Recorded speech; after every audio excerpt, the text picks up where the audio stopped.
Senior صحافی اور تجزیہ کار حامد میر کے مطابق یہ لاقانونیت نہیں تو کیا؟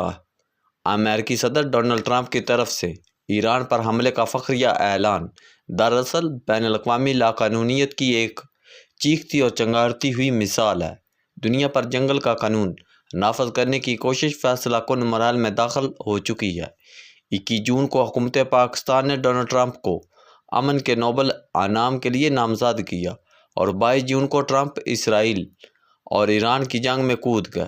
اقوام متحدہ کے سیکرٹری جنرل نے امریکہ کی طرف سے ایران کے خلاف طاقت کے استعمال کو عالمی امن کے لیے ایک براہ راست خطرہ قرار دیتے ہوئے کہا کہ UN چارٹر اور بین الاقوامی قانون کی پابندی کی جائے۔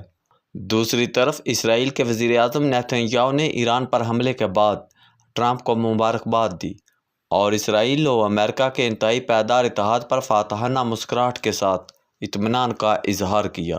یہ نیتن یاہو کی بہت بڑی کامیابی ہے کہ وہ امریکہ کو اس جنگ میں گھسیٹ لایا ہے۔ ڈونلڈ ٹرمپ نے 19 جون کو وائٹ ہاؤس میں پاکستان کے army chief field marshal Asim Munir کے ساتھ ملاقات کے بعد یہ اعلان کیا تھا کہ وہ ایران اور اسرائیل میں سیز فائر کے لیے 2 ہفتے تک انتظار کریں گے۔ اس کے بعد استنبول میں اسلامی ممالک کی تنظیم OIC کے وزیر خارجہ کا اجلاس ہوا، جس میں سفارتکاری کے ذریعے مسئلے کا حل نکالنے پر غور و فکر ہوا۔ لیکن اس اجلاس کے چند گھنٹے بعد امریکہ نے ایران کے 3 ایٹمی تنصیبات پر حملہ کر دیا۔ اگر ڈونلڈ ٹرمپ کچھ دن انتظار کر لیتے اور 2 ہفتے کے بعد ایران پر حملہ کرتے تو شاید اتنا رد عمل نہ ہوتا، لیکن ڈونلڈ ٹرمپ نے تو 2 دن ابھی انتظار نہ کیا۔ اب اسرائیل اور ایران کی لڑائی امریکہ اور ایران کی لڑائی میں بدل چکی ہے۔ ایران نے امریکی حملوں کے کچھ ہی دیر بعد اسرائیل پر نئے میزائل حملے کر دیے۔ UN چارٹر کے تحت ایران کو اپنے دفاع کا حق حاصل ہے۔ خدشہ ہے کہ ایران کی طرف سے مشرق وسطیٰ میں امریکہ کے فوجی اڈوں پر بھی حملے کیے جا سکتے ہیں، لیکن اس حقیقت میں کسی کو شک نہیں رہنا چاہیے کہ اسرائیل کی فوجی طاقت کا برم ٹوٹ گیا ہے۔ اسرائیل تن تنہا ایران کا مقابلہ کرنے میں ناکام رہا اور اس ناکامی پر پردہ ڈالنے کے لیے امریکہ کو جنگ میں گھسیٹا گیا۔ 1967 کی عرب اسرائیل جنگ صرف 6 دن جاری رہی تھی۔ اس جنگ میں اسرائیل نے مشرقی یروشلم، غزہ اور گولان کی پہاڑیوں سمیت مصر کے اہم علاقوں پر قبضہ کر لیا تھا۔ 1973 کے ماہ رمضان میں شروع ہونے والی عرب اسرائیل جنگ 19 دن جاری رہی، جس میں مصر نے نہ صرف اپنے کئی علاقے واپس لے لیے بلکہ اس جنگ میں اسرائیل کا بہت نقصان بھی ہوا۔ 1982 میں اسرائیل نے لبنان پر قبضہ کر لیا۔ اس جنگ میں بھی اسرائیل کو امریکہ کی مدد حاصل تھی، لیکن آخرکار اسرائیل کو لبنان سے واپس جانا پڑا۔ لبنان سے اسرائیل کی پاسبائی میں حزب اللہ کا کردار بہت اہم تھا۔ حزب اللہ کو ایران کی حمایت حاصل تھی۔ جو لوگ حزب اللہ کو ایران کی پراکسی قرار دیتے ہیں وہ اسرائیل کو امریکہ کی پراکسی قرار دینے میں بہت ہچکچاہٹ محسوس کرتے ہیں۔ 13 جون 2025 کو اسرائیل نے ایران پر حملہ کیا تو پہلے مرحلے میں یقیناً اسرائیل کو برتری حاصل تھی، کیونکہ اسرائیل نے ایران کی فوجی قیادت اور اہم سیاستدانوں کو ان کے گھروں میں نشانہ بنا لیا۔ یہ سب شہداء اپنے گھروں میں آرام سے سو ہوئے تھے، کیونکہ ان کا خیال تھا کہ 15 جون کو مسقط میں ایران اور امریکہ کے مذاکرات ہونے ہیں، اس لیے 15 جون سے قبل اسرائیل کوئی حملہ نہیں کرے گا۔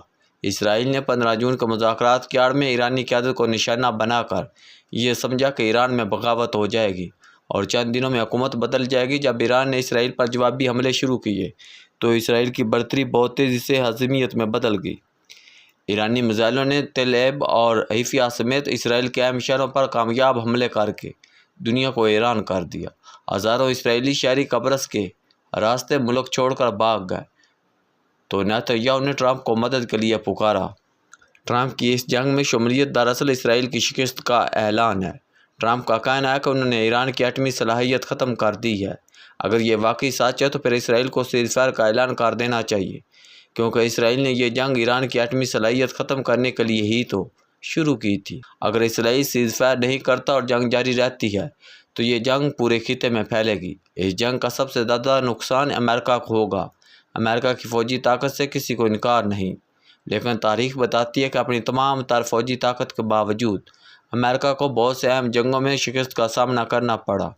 کہاں سے شروع کروں اور کہاں تک سناؤں؟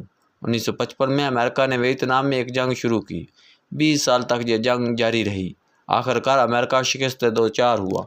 2001 میں امریکہ نے افغانستان میں طالبان اور القاعدہ کے خلاف جنگ شروع کی۔ 20 سال کے بعد امریکہ نے طالبان کے ساتھ ایک امن معاہدے پر دستخط کیے اور رسوا ہو کر افغانستان سے بھاگ نکلا۔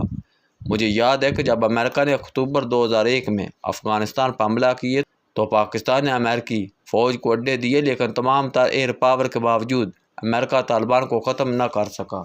طالبان نے اس جنگ کو لمبا کر کے بازی پلٹ دی۔ طالبان کے پاس میزائل نہیں ہیں، ایران کے پاس میزائل بھی ہیں اور ایک طاقتور نیوی بھی ہے جو آبنائے ہرمز کو بند کر کے عالمی معیشت کے لیے بحران پیدا کر سکتی ہے۔ ماضی کے تلخ تجربات کی روشنی میں پاکستان نے امریکہ کو ایران کے خلاف جنگ کا حصہ بننے سے روکنے کی ہر ممکن کوشش کی، لیکن ٹرمپ نہیں مانے۔ میں نے پہلے بھی گزارش کی تھی کہ ٹرمپ کی شخصیت اور کردار کو صرف پاک بھارت جنگ رکوانے کے تناظر میں نہ دیکھا جائے۔ انہوں نے غزہ میں فلسطینیوں کے قتل عام اور صرف آنکھیں بند نہیں کی بلکہ فلسطینیوں کو غزہ سے بے دخل کرنے کی تجویز بھی پیش کر دی۔ اب انہوں نے ایران پر حملہ کر دیا اور عالمی امن کو خطرے سے دوچار کر دیا ہے۔ وہ امن کے نہیں جنگ کے پیغمبر بن چکے ہیں۔ ان کی سیاسی اور اخلاقی ساکھ بری طرح مجروح ہو چکی ہے اور اب وہ مسئلہ کشمیر کے حل کے لیے ثالث کا کردار ادا کرنے کے بھی قابل نظر نہیں آتے۔ پاکستان کو ٹرمپ سے کوئی اچھی توقع نہیں رکھنی چاہیے اور اپنے گھر کے معاملات کو ٹھیک کرنے کی ضرورت ہے۔ ٹرمپ نے جس بین الاقوامی لاقانونیت کو فروغ دیا ہے وہ بھارت کی حوصلہ افزائی کا باعث بنے گی۔ پاکستان اس خطے کو ایک نئی جنگ سے بھی بچانا ہے اور بھارتی سازشوں کا مقابلہ بھی کرنا ہے۔ سادہ سی بات ہے کہ نیتن یاہو کا دوست اور اتحادی پاکستان کا دوست نہیں ہو سکتا۔ ٹرمپ سے کسی اچھے کی امید نہ رکھیں، اپنی ایٹمی صلاحیت بچائیں۔